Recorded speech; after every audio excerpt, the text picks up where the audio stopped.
Hello and welcome to the Shack News Chattycast, the podcast that totally proactively changes the paradigm. I'm one of your hosts, Steve Watts. I'm your other host, Brian Carr. Steve, today's Chattycast brought to you by Audible.com. Get a free audiobook download and a 30-day free trial at www.audibletrial.com/Chattycast. And then, of course, you know how to spell that. So thanks, Audible. Today's guest, quickly becoming our regular third chair, sort of by circumstance, is Asif Khan. I'm more like the sixth man of Shack News. It's like you kind of just, it's like when all else fails, you bring me in, I get the rebounds. That's about it. The emergency last-minute substitute. Our regular third chair, Ozzy Mejia, today came down with a little bug, so feel better, Ozzy. Can we say that he's our regular third chair? He's our on and off third chair. We love Ozzy. Maybe you could call him the irregular third chair. Oh, there we go. Our regular third chair. So every week on the Shack News Chattycast, we talk about a big topic, post about it on the Shack News Chatty, and then we talk about it on the show with your comments. Today's discussion is going to be about innovation versus iteration, and sort of in defense of iteration is the way I kind of pose the question. But we'll get to all that momentarily. First, we're going to discuss what we have been playing. And Asif, what have you been up to lately? I've been playing GTA Online still. We talked about this last week. I was in the Rocket League All-Star game. So give us like a play-by-play. Basically, it was 4 teams, best of 3 matches. I was on the team with the captain from the winning team of our tournament, the Quad. And so the first round, we won the first game pretty handily. Second game, Quad drops. So our best player drops, and then one of the commentators subs in for him. So I'm screaming about shenanigans the whole game, and we end up losing. So it's 1-1. Quad signs back in for the third game. We end up winning. So that's the semi-final of the All-Star round. We won, so we moved on to the finals. In the finals, we lost the first game kind of handily. It was like 5-1. We came back in the second game. We were down, I think, 2-1. We tied it 2-2, and then I scored the game-winning goal in overtime to force Game 3 of the finals. Yeah, it was pretty cool. I mean, That's exciting. Yeah, it was. Overtime Rocket League is like, you're sweating, even though you're just sitting on your butt. But I don't know, it's crazy. Like, video games can make you sweat. It's bizarre. So we ended up losing in the third game. It was just the ball just didn't bounce our way, kind of thing. It was funny because sounds like a nail biter, though. That sounds exciting. It was, and like. I'm telling you, these guys are like acrobats and like jumping off of walls, doing aerials, and I'm just kind of like driving around like ah. But I didn't make too terrible of a mistake. I didn't make myself look stupid, so I felt pretty good about that. But yeah, it was really fun. A lot of the Shackers, like I don't know if you ever watched like a pro sports all-star game, like the Pro Bowl or anything else, but like. The athletes kind of don't take it as seriously, and that was the case for this as well. So you had a couple of guys that had a few drinks before the games, and instead of doing our separate team speak channels like we did in competition, we all were in the same channel, kind of talking smack to each other and stuff. It was more fun, and you saw that they're making a actual 3x3 tournament with a $75,000 prize. Yeah, it's a real for reals esport now. Yeah, I mean, to me it's been an esport really since the middle of last year, and it's just now Rocket League is finally doing it themselves, or I think Psyonix is doing it. That's cool. I mean, we live in a world where you can get paid for being good at video games, and being the best. You can get, in Dota, you can get millions of dollars. It's not even America. It's look at South Korea and they've been doing it for way longer than we have. Yeah, South Korea. I mean, with the StarCraft guys, those guys, the Fab Five are bigger than the Beatles over there. But yeah, besides those games, I'm thinking about Mario Maker. I tweeted my level at you guys. And I got nothing. I don't think either of you beat it. I didn't try I it. think it might become a daily troll on the chatty that none of my staff has beat the Mario Maker level. And I'm gonna have to call out. I'm gonna call out Ozzy on that too because he thinks he's good at video games. But yeah, I just think 7 out of 1,300. We need to make this like a Chattycast prize because you bring it up every time you're on the show. Yeah, if someone beats my level, the first listener. Yeah, first listener, and if you've already beaten the level, you're not in this. But I'll give you 100 Steam dollars. Look, right here, if you beat my level. See, I wasn't going to throw that offer out there, but if you want to, I'm crazy Eddie. No, Crazy awesome. Yeah, no, 100 Steam bucks to whoever can beat that level. The next person to beat it. Yeah, there's our official, I guess, show bet. Here's a question, just to clarify the offer. What if would that be transferable to something not Steam? Nope. Just Steam. Okay. Nope, only Steam. That's what I have on my table right now. Gotcha. So that's what you get. I could get you maybe I could get you 50 eShop dollars, but the conversion rate of Steam to Nintendo is pretty poor. Yeah. It's that damn yen. Yep. I don't know. It's always the yen. Yeah. No, I've been thinking about a level. Just thinking about one. I haven't started making it, but you can't make it before we even get a winner for this one though. I know. Well, 7 out of 1,300 attempts have been. That's insane. So yeah, I mean, that's crazy. Yeah, I continue to hype that level, and even what level if 4. What if we want to try it, but never let you know that we tried it? I will know. I will know. Is there a way to do that? No, Mario Maker lets you know everyone who's attempted. If I fail miserably, I never want to bring it up. But if I succeed, then of course I want to let you know. But no, the genius of Mario Maker is it tells you. There's no hiding. I'll download the level and then immediately disconnect my console. No, Nintendo has the internet now, and they will let me know. True, they do. So, yep. They figured out interneting. It's 2016. They figured out interneting. Yeah. So Brian, other than not trying to finish Osif's level, which is going to haunt us forever, have you been up to any games? Mostly the big thing I've been playing is Fire Emblem. I did get into a little bit more Street Fighter, but I'm kind of in a holding pattern with that game. I'm waiting for more of the content to come out. How's your fight money going? It's fine, but I have nothing to spend it on because the fight money shop isn't open yet. So it's just there's no point to anything right now. So I'll play that a little bit, but I'm not spending a ton of time with it. Fire Emblem's pretty good. I know Ozzy reviewed it, and Ozzy knows fighting games, but I just feel like that line should have been in the review. Everything is pointless. Yeah. I mean, it's the thing is, it's so good. It's a really great game. It's just that nothing really matters right now. You've got all this fight money, all this stuff, and you get these levels, and it's great. But what do you do with them? You don't know, and we won't have anything to spend it on or do with it until later this month. So. Yeah. It's weird. This game is weird, and I like it, and I want to love it. It's just in that weird space where I don't feel like I have to play it all the time. I just will play it when the mood strikes, which is fine too. There's certainly nothing wrong with that. But man, it is definitely feeling a lot like just waiting for a full game to come out. I was trying to remember what review I had written where I actually said everything is pointless. Yeah, it's Animal Crossing. Yeah. It's Animal Crossing. Yeah, nothing matters. You really had an existential crisis when you were playing that game for review. Oh, I hated it so much. The amount of complaining I did just in the Slack chat, I should have just made that the review, just copied and pasted it. At any rate, I played a little bit of Pokemon Yellow since last week. Mostly I haven't really played much of anything new, but yeah, it was Pokemon Day on Saturday. I played Pokemon Yellow, which is the opposite of new. It's pretty old by video game standards, 20 years old. But they had the anniversary. They released Blue, Red, and Yellow. I had played Blue to completion as a child, and Red is pretty much the same thing, just mirrored.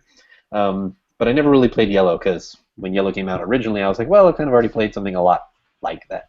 I will say, Yellow seems like the difficulty curve is a lot tougher because the first gym you get to, I think in both Blue and Red, they make sure the first gym you get to is kind of a neutral, not really strong or weak against you kind of thing, based on what starters you can pick.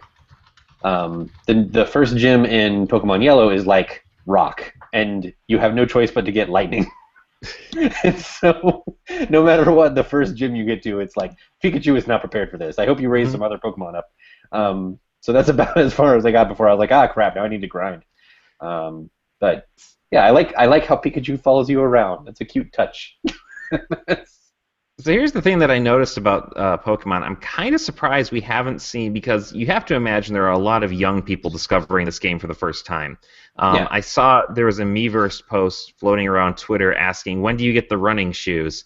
And people are like, oh, child, you don't know. Like, I'm just imagining these like grizzled Pokemon trainers. Yeah. They're just like, these kids these days, they think they got the running shoes, and this is going to save them. No, it's not going to save them. They can share XP between Pokemon. Yeah.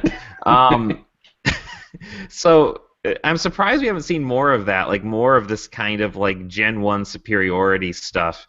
I mean, Lord knows we get that pretty much any other time of the year, but I was just kind of surprised we didn't see a ton of it during the re-release of these games. But I'm not saying I want to. I'm just saying I'm surprised. I get that to some extent because I'm part of that Gen 1, but at the same time, I'm not bragging about superiority. When I go back to this, I'm just like, wow, this is very different. Like there's very little signposting. Like as I was looking for where to go, I was just like, I guess I just kind of wander around until I figure out which way I'm supposed to be wandering around to. Like, they don't really, in the newer Pokemon games, they very directly tell you like, hey, you want to go north? It's through that gate right there.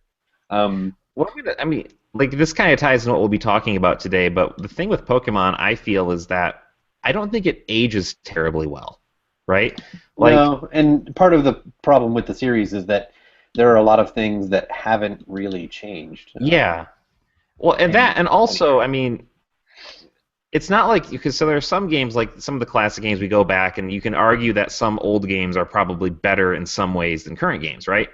Certainly something like Mario is pretty timeless, Mega Man is pretty timeless, etc., because the games are sort of designed in this way where they don't necessarily have features that are improved on because there's level design and physics and the feel of the game are all very specific to that time and offer something that you maybe not be able to get from newer games.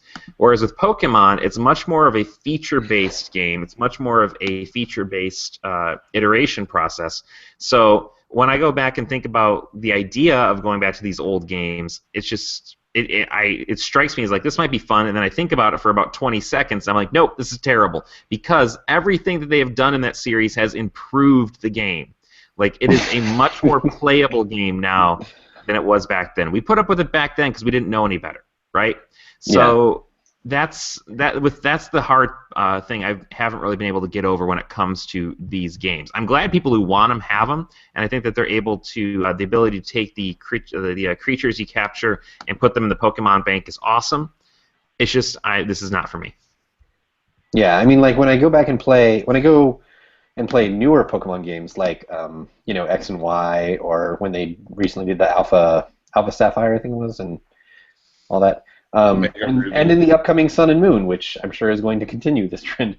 Like, it's even little things, like there's the interface that's like, Pikachu wants to learn this. However, Pikachu already knows 4 moves. Forget a move to learn this move. It's like, that's still exactly the same. You've got a touch screen with the moves on it. It's like you could come up with a different way to present this equipping different moves idea that's a little more modern, but it's still exactly the same. It's like a text prompt that says like, forget a move, which move do you want to forget? And then if you like press the wrong button, it's like, okay, Pikachu will remember this move, is that okay? And it's like, yeah, okay. Like, it's striking in how little has changed in some ways. Well, I mean, I guess part of that too, I mean, I have theories on that, but part of it, I think, is that these games have a certain kind of preciousness about them, right? Like, it's the same reason that Dragon Quest, if you play a lot of Dragon Quest games, they work pretty much the same way they did back in the NES era. Graphics are better, they changed some gameplay systems, but it's still like text on a screen telling you what's happening, right? And if at a certain point, if you change away from that, it might not really be that series anymore. Certainly fans might object to it or something like that. And so it's almost feels like some of these the series is sort of shackled by its own nostalgia in some ways because you have to offer these things. And if you did try to offer more of a streamlined or simpler approach, or maybe even just get rid of some of the sort of arcane limitations on moves, it might not really be Pokemon anymore, right? Yeah, it would kind of take a rethinking of the whole series. Right. And like the when you find a new move, you forget the old one permanently. That's like a part of the design that I think I guess the people who take Pokemon very seriously, like they take that part of the design very seriously. You know? Yeah, because it's a trade-off, right? You have to give something up to get something. Yeah. So that's really kind of baked into it. And the other thing too that maybe makes it difficult is they have now kind of painted themselves into a corner where Pokemon now have to be traded forward, right? So Pokemon you catch in the red, yellow, blue have to work in Omega, Ruby, and Sapphire, and so on and so forth. So you can't really deviate from that system too much because they were built that way back when the games first came out. Plus, the other thing, too, I think, is that these games are made for kids. It's hard to lose. It's very easy to lose sight of that sometimes, but really, it's no, meant to be. They're made for 35-year-olds. But the kids are the primary audience, right? So, like, this is kind of meant to be something they can grasp and handle. It's kind of their first RPG, so you want to make it relatively simple, and also you don't want to like paint them into a corner of, oh, okay, I forgot this move. I didn't really want to. Oh no, now what do I do? That's why you have those like constant prompts. Are you sure? Are you really, really sure? Do you really want to forget it? Are you right? Sure? Are you sure you want to teach this Pikachu how to? What is it like? Float on water? Surf. No, I know you're saying it's for kids and all, but the Pokemon Yellow came out 20 years ago. Mm-hmm. Yeah. So if you were a kid 20 years ago, you're not a kid right now. No. So it's also it's a whole generation that's grown up with Pokemon. Mm-hmm. And like those little design compromises are also the things that lead to things like Pokemon slaves, which is a horrible term, but it's what people call it when you have one Pokemon in your party devoted to not fighting, but just being the one that's got all of the moves to navigate the world, and it really seems like they could maybe rethink that, you know? It'd be pretty easy too. All you have to do is say, okay, in order to use this move, you have to have a Pokemon in your team that can use it. Mm-hmm. That's simple. You don't have to assign it to them, but you have to have them in there to use it. Yeah. So and again, like like I say, it's for kids. I don't want to like belittle it because certainly it can be a very complex and engaging and deep game. And I certainly a lot of adults play it, myself included. But that's kind of where they start when they think about designing these games. Are they accessible enough? Yeah, I think that's the genius. That's the genius of a lot of Nintendo games is that it's something that a 6-year-old could play, but it's also something that someone in their 30s could still enjoy. Yep. I mean, that's part of it. I think it's also that they're building on a foundation.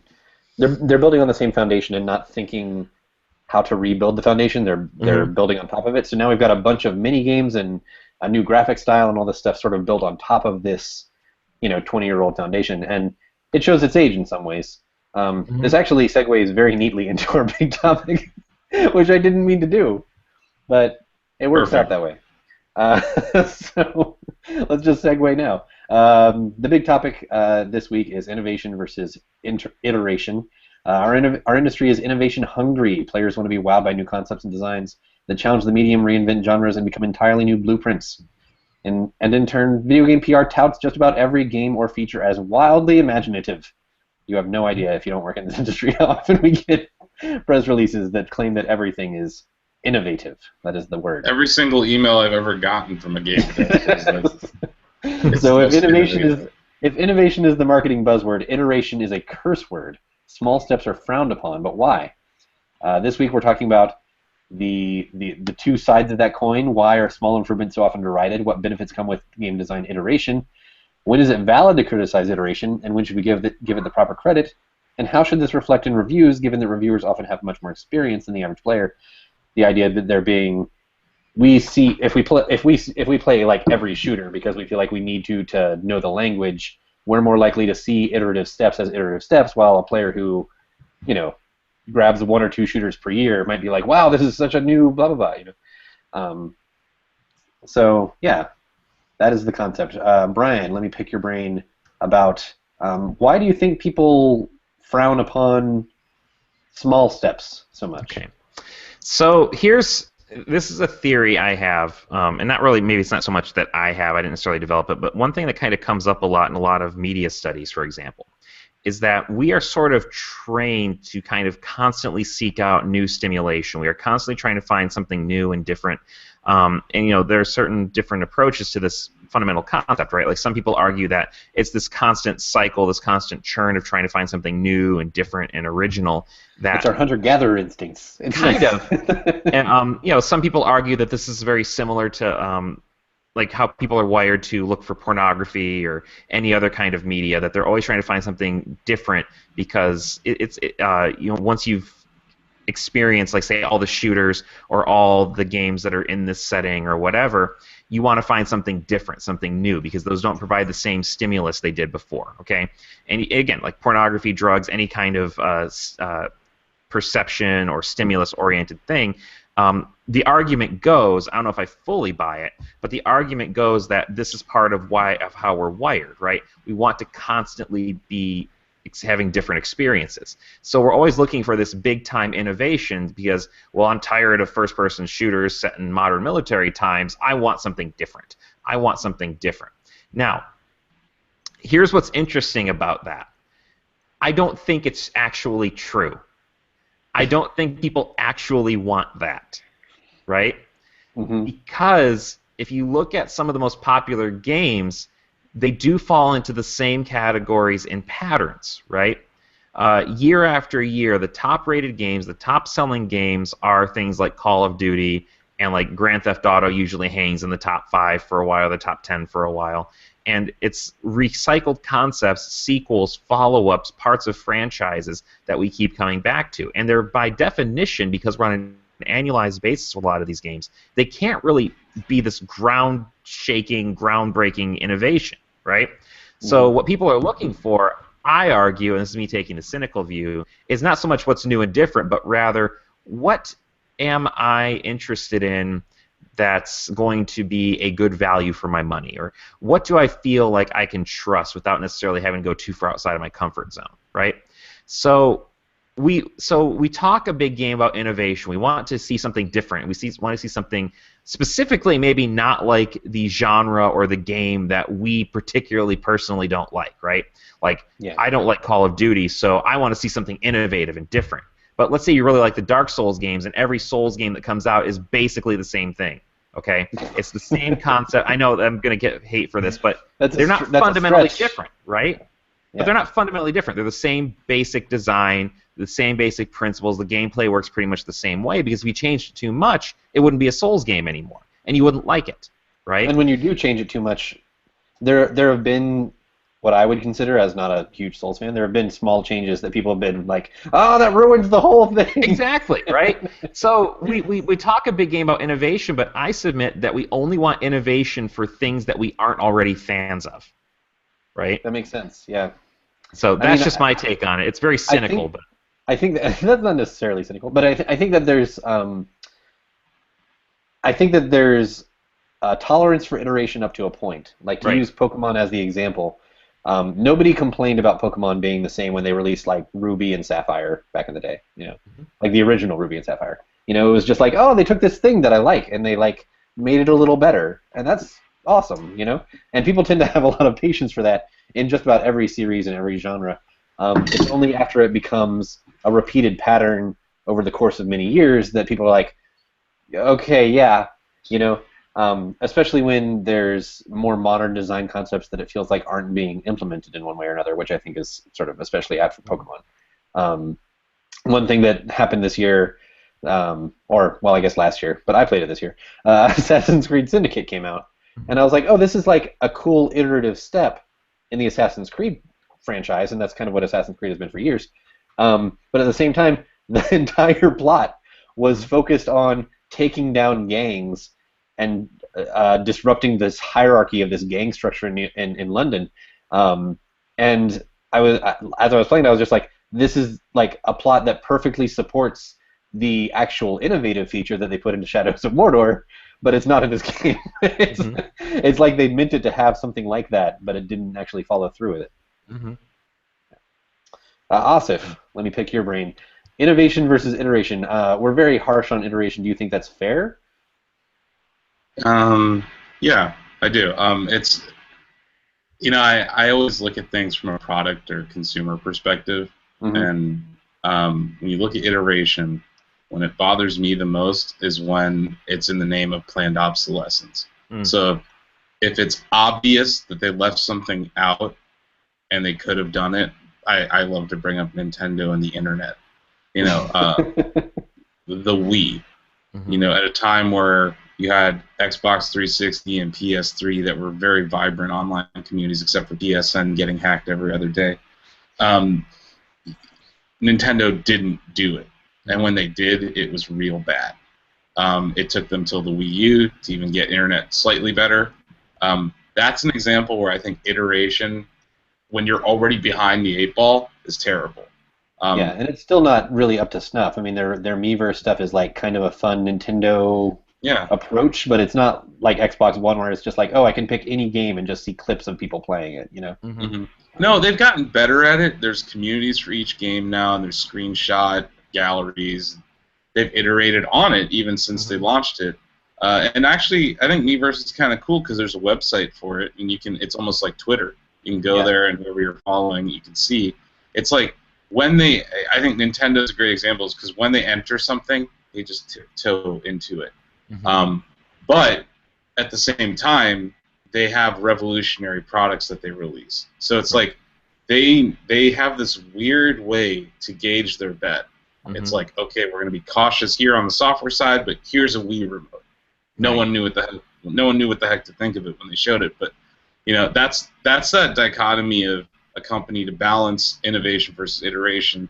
I think a lot of companies iterate and do so slowly because they want to make sure that there's something left for the next time. And that's a technology company philosophy. I mean, that's the classic Madden criticism, right? People are like, every year there's a feature that people requested the previous year that they're like, where is it?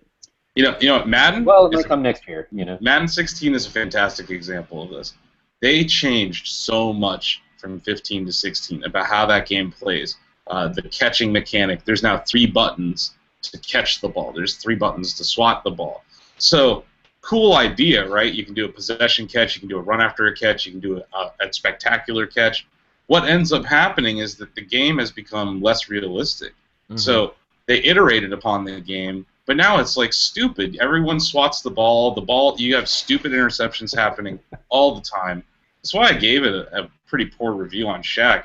But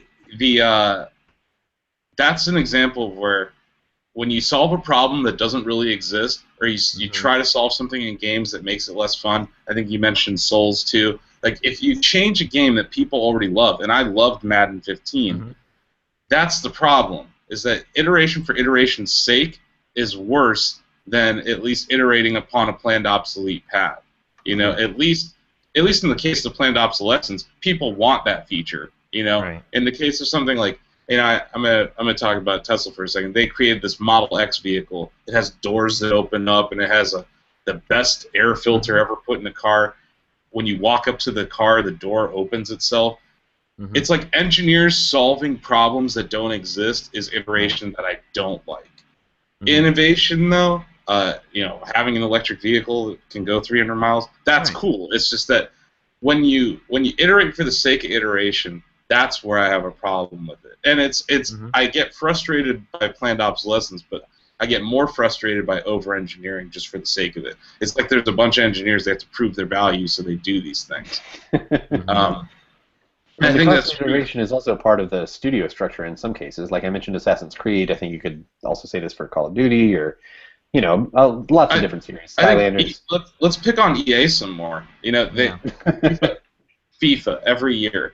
They change one stupid button, and you got used to playing FIFA the previous year, and now it's, oh, great, now I have to hit triangle instead of X. It's like, great, It doesn't, you didn't do anything there. You didn't add any feature. And then sometimes they actually take away features through iteration. FIFA 2002 had the ability to curve the ball when holding the right or left trigger on GameCube, of all things. And that feature's been gone for like 10 years. So it's like, I hate when they iterate and they take things away. You know, when you have a game that's actually less in the name of simplification, maybe. Yeah, they're like, oh, we're gonna make things easier. We're gonna make this more streamlined. I hate the word streamlined. Streamlined means you're taking something away. But yeah, like, you know, and I think that's another form of iteration that bothers me. But yeah, I think, you know, these companies they're planned obsolete in a lot of cases because they already have a plan for like 3 years in the future. So that's one area that frustrates me. But in general, innovation in the game space, what's innovative this year? You know, in console gaming. Yeah. I mean, in console gaming, what do you think is like, wow? I guess we talked about procedurally generated. Huh? And No Man's Sky might be. I guess we'll have to see. Yeah, I was gonna say like that procedural generation stuff. That could be the next innovation.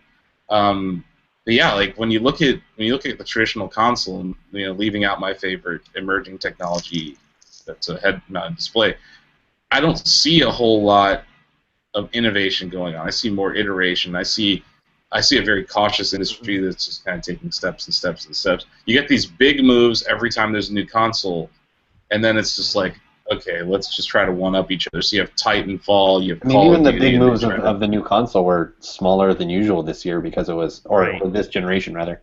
And they're already starting to show their age as a result. Like, that's the crazy thing. Like, we're already starting to see some games that sort of push up against the boundaries of what these things can do. I'm starting to wonder if the console's dying. And I know it's been proclaimed dead 1,000 times in the last 30 years. They're selling really well, but it's just like next to PCs, it's just an insane market.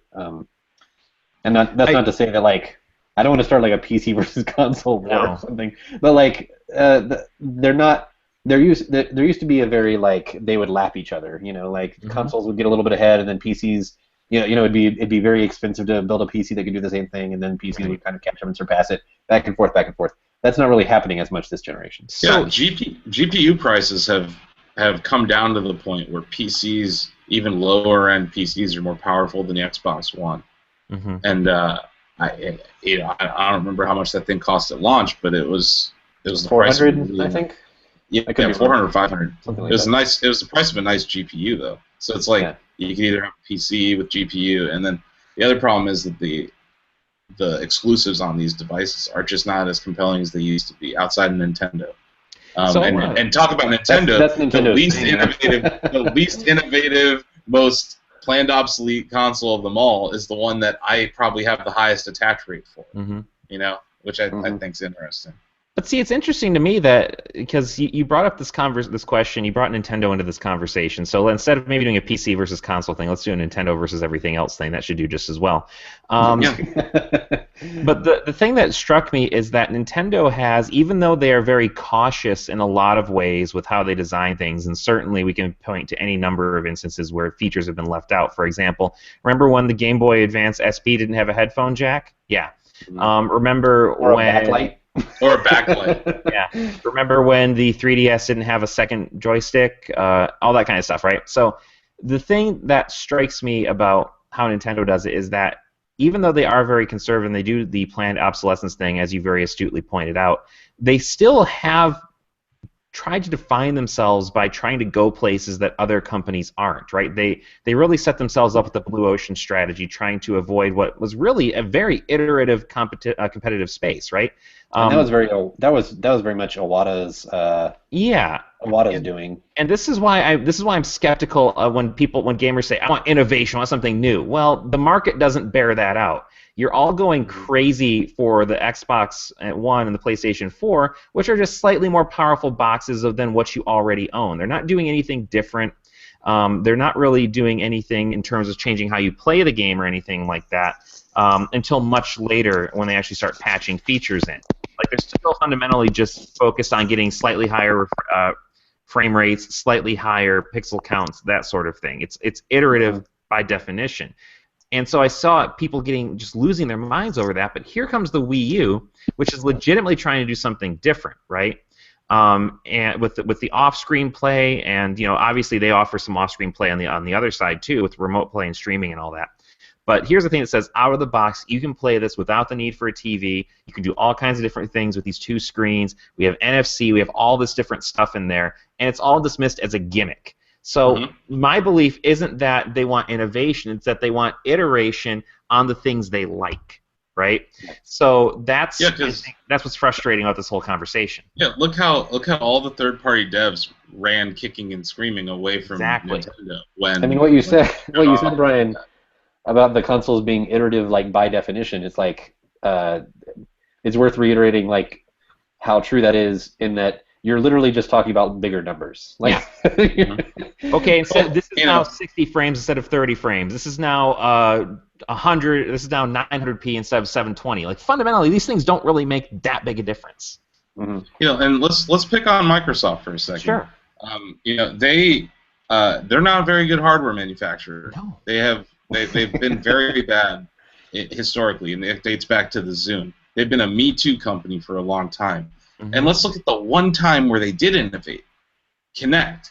Yeah. And how that was applauded and instantly panned.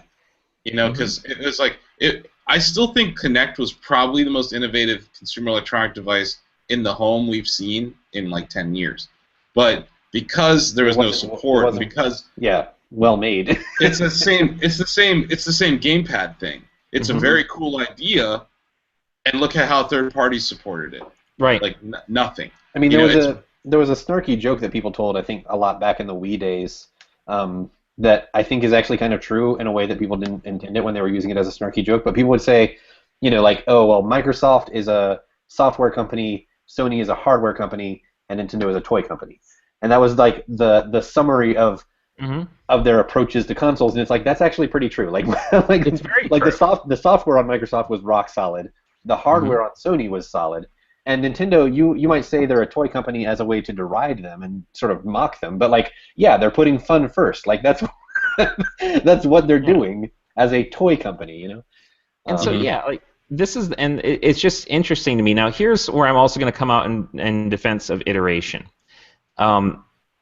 I think that iteration is incredibly important if we're talking about a game level, right? Obviously, technology, it's important to try to push the envelope, and really in terms of games too. But the idea that we pan a game simply because it's too much like what came before it is also its own kind of weird, right? Like, it's kind of like, say there's like an action movie. Like, for example, I was actually having a discussion about this with a friend of the show, Phil Hornshaw, the other day. The movie John Wick. John Wick is an incredible film, and I know you haven't seen it, Steve. I don't know why. I haven't seen it, but I just laugh at you finding ways to bring it up. The thing is that the answer to all of life's questions are in John Wick. But anyway, so John Wick is an incredibly amazing accomplishment as an action movie. Is it innovative? Not terribly.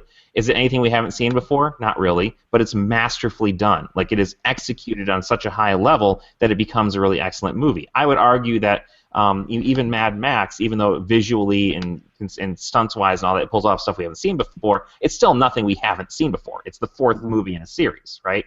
And yet these things are both excellent. And that's why I can't quite get my head around, like, games are one of those only medium where, again, people criticize something simply because it doesn't offer the same experience that it did when it was new, right? Do you get what I'm getting at here? Like, it's like there's something to be said for iteration. I can cite one of our games of the year as a great example of this. I just Googled to confirm because I wanted to make sure I was remembering correctly. But Super Mario 3D World in 2013 was not the best game ever. Yeah, it was not new and innovative in the way that Super Mario 3D Land was, because it was along those same lines. It was the same basic gist. But the thing that I said in my review, as well as the thing that we said in our Game of the Year wrap-up, because it won Game of the Year for us that year, is that like this is like Mario platforming executed to a level of perfection that you don't see a lot, and that is worth praising. So other games that may have innovated more that year came in lower than that just because it nailed the execution. Yeah, and you get there through iteration. I have another franchise that I think is great for to mention on iteration. Gears of War. The first one was a holy crap moment when they showed off Gears, and you could see the chainsaw gun and everything. You even had Bill Gates talking about it in interviews. He's like, "Yeah, we have the console with the chainsaw gun." Gears of War 2 solved the multiplayer problem, introduced Horde, and Gears of War 3 gave you mutators and all sorts of things. That's a franchise that iterated perfectly and kept their fans happy. And it was only at the point where they got to Judgment and now whatever the heck's going to happen with 4 that people started falling off the franchise. You're right. You can iterate a little bit and you'll do fan service. You'll piss off some fans, but you'll make other fans really happy to a point. It's like it goes back to that statement I said. You don't want to over-engineer. You want to solve problems that exist, not solve problems that don't exist. And I think that's the problem with iteration. I think people have gotten that idea from Apple because the thing that people always say about Apple design is like, oh, they solved a problem I never knew I had. But that's different. I think you're drawing a distinction between this is something that I never really thought I needed solved, but now that I have, I can't live without it, versus this wasn't really a problem to begin with. No, I think you bring up Apple, and it's a great example, too. Their products are the most planned, obsolete, incrementally innovative, and proprietarily intertwined things on Earth. The original iPhone ran on Edge network and didn't have a front-facing camera, but they sold it for $600. Today's phones cost $200 and are way better, So it's like Apple's masters of that, and convincing people. But you're right that when they do innovate, that's their mission. They want to create something that didn't exist yesterday. That you didn't know you needed, and now you can't live without. I don't think whatever the difference between Bloodborne and Dark Souls 2 was that. That's what innovation. That's what actual innovation is, not the buzzword. But when a game feature is added, and you're just like, oh, this is the new how this works. Like leveling up in shooters and stuff like that. Yeah, games that don't have this are going to feel lacking. Halo 2 with the online play is a perfect example of a franchise that moved a whole genre forward, And you look at even before that, Quake with the online play that occurred there. Just like Quake was iterative on top of Doom 2 and what they had done there, But you look at the moves from Quake to Quake 2 to Quake 3. And how they move that whole genre forward. That's the difference. I think that's the value that some gamers will give to something. And as much as Madden has a monopoly now, they push things forward in the sports realm. EA Sports did when it comes to online play. It's just it's hard sometimes because they iterate and they mess up. People aren't perfect. So sometimes they do something and it's bad, and then the next generation they fix it. And that's what I'm kind of hoping with Madden 17 is that they realized, holy crap, we made this thing like a mess. Let's try to tone it down a little. And I don't think you're going to see those buttons disappear. They're going to have the aggressive catch, all those different things. I just think how the game reacts to those button presses is going to change because they really messed it up. And that's and it's not just me. We had a whole community of Shackers last year that were playing Madden 15, and nobody's playing 16, which is sad. I go back and I play NCAA 13 instead. So when we have the Madden 17 show, Asif, we'll make sure to have you on. I think we're gonna leave it there. We need to get to our other segments here. I know, Brian, you need to run, but how about you give us our sponsors? Yeah, Audible.com offering you, the listeners of the Shack News Chattycast, a free audiobook download and a free 30-day trial. Tons of great books on games, tech, hundreds of other topics to choose from. If you want to get your free trial and your free audiobook, all you got to do is go to audibletrial.com/chattycast. Again, that's audibletrial.com/chattycast. 150,000 books. Do you know that, Steve? That's a lot of crazy. Books.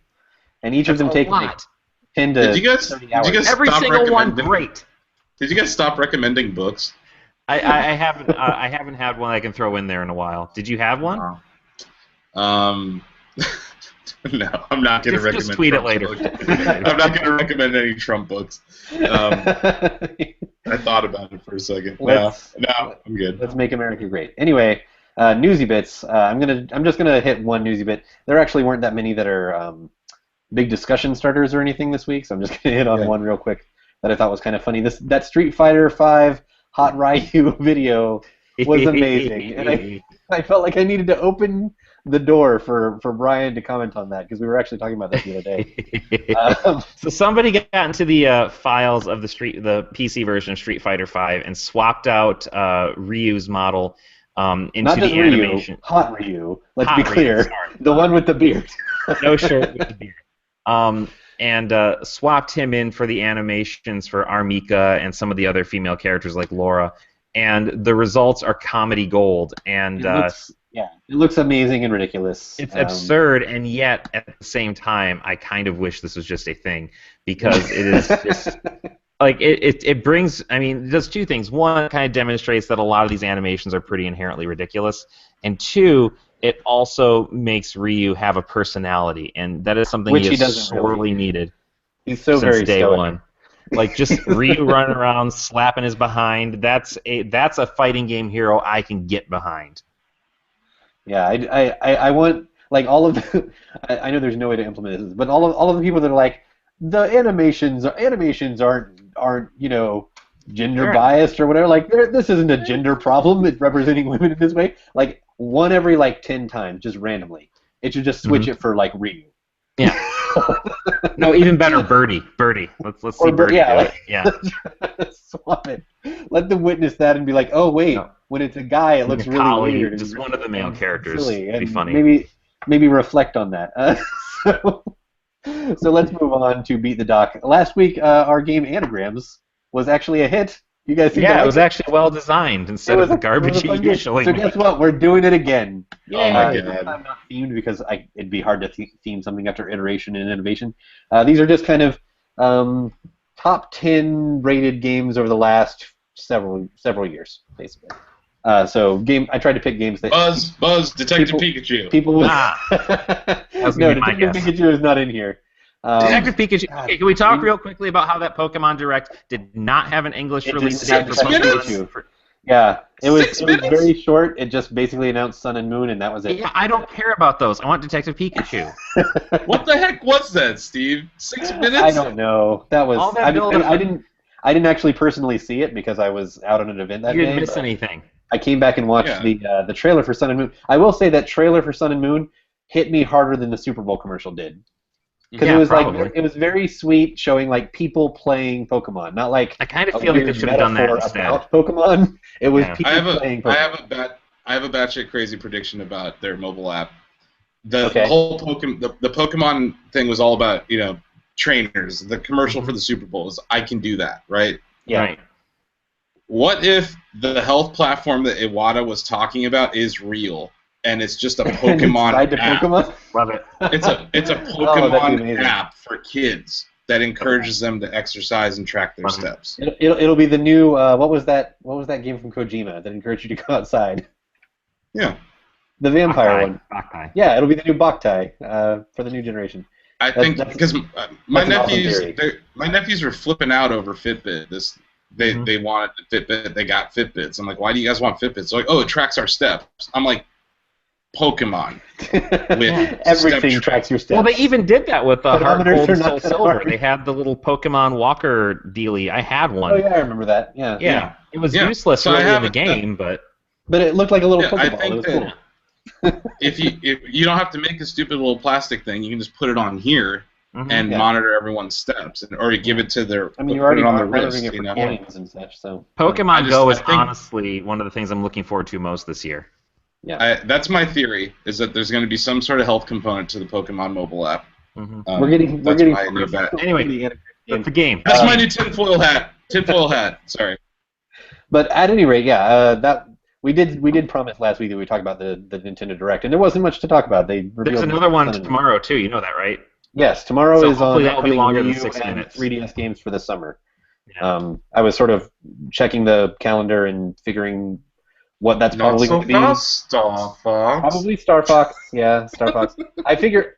Looking at the calendar, there were like three things that it actually can be, and I was like, okay, so they have to have. Your father's not here to see you fail. They've got to have some surprises too, because there's no way they're going to have a whole Nintendo Direct over 3. Unless it's 6 minutes again. Unless it's 6 minutes long. They can't possibly do 6 minutes. I'm gonna break my computer. They need to call those like Nintendo Minis or something. I don't know. Yeah, it's like the Nintendo bite size. turtling the or something. point is, the commercial, the actual commercial of people playing Pokemon and enjoying Pokemon as a family and stuff like that, that was like very cute and sweet in a way that the I can do that thing didn't do it for me. All right. Today's game is anagrams. I love that ad. So I liked it too, but it didn't hit me as hard. So I'm going to give you an anagram for the title of a game with not without a unique or memorable setting. That was last week. You just unjumble the letters to tell me what it is. So if I say Bland Orders, the answer would be... Oh, Borderlands. Borderlands. Bland Orders. That's my example. You don't get a point for that. So, Austin, yes. you can go first. Okay. Knob card. Knob card. Knob card. I tried to go with things that like at least sounded somewhat like sentences in this one. Knob card? And it's K-N-O-B, since you can't actually see, like a doorknob. Knob card. Okay.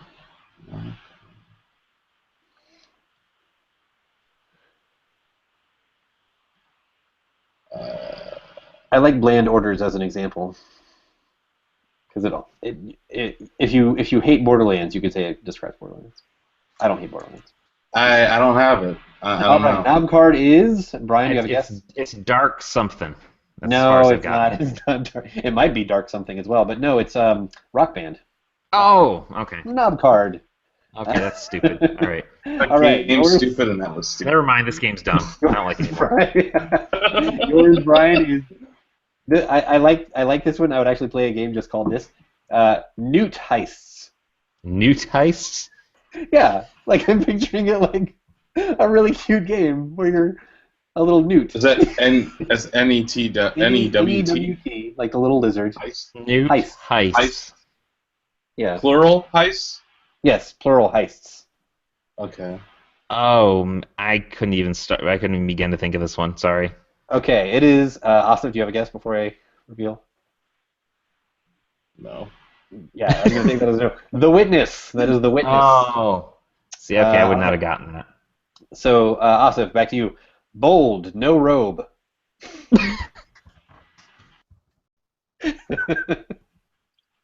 Bold, no robe. Bold, no robe.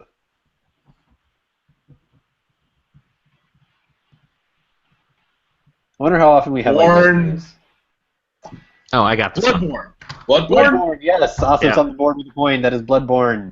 Woo! Took me a Brian. second, but I did figure that one out. Brian. Bye, like goodbye. Okay. Bye to a tan. Bye To a to tan. a tan. Oh, Bayonetta. Bayonetta, yes. Brian, you were on the board. I Asif, believe it. back to you. Joker Okay. fan. Thin Ma. Joker fan, Finn Ma. What? It's not even words. Ma is a word. M-A. Ma and Pa. Yeah, M-A. Jokerfanfin-Ma. No. Thin, not Finn. Thin. Huh? Thin. Finn? Like fat Oh. and thin. Yeah. Oh, okay. Joker fan, Finn Ma. Yeah. Oh, good. This is a tough one. I feel like we're going to go to the tiebreaker, which is my favorite one, clearly. No,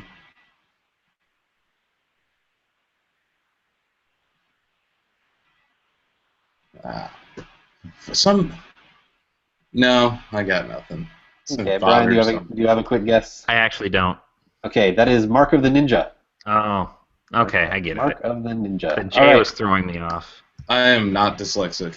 Yeah. The J is the tricky one there. So this one is amazing, and I love it. Since this is the tiebreaker, you can both buzz in. Just to see. I have to write these down as I'm going. It's Yeah, no, extremely. me too. This one is very long. Just to warn you. Okay.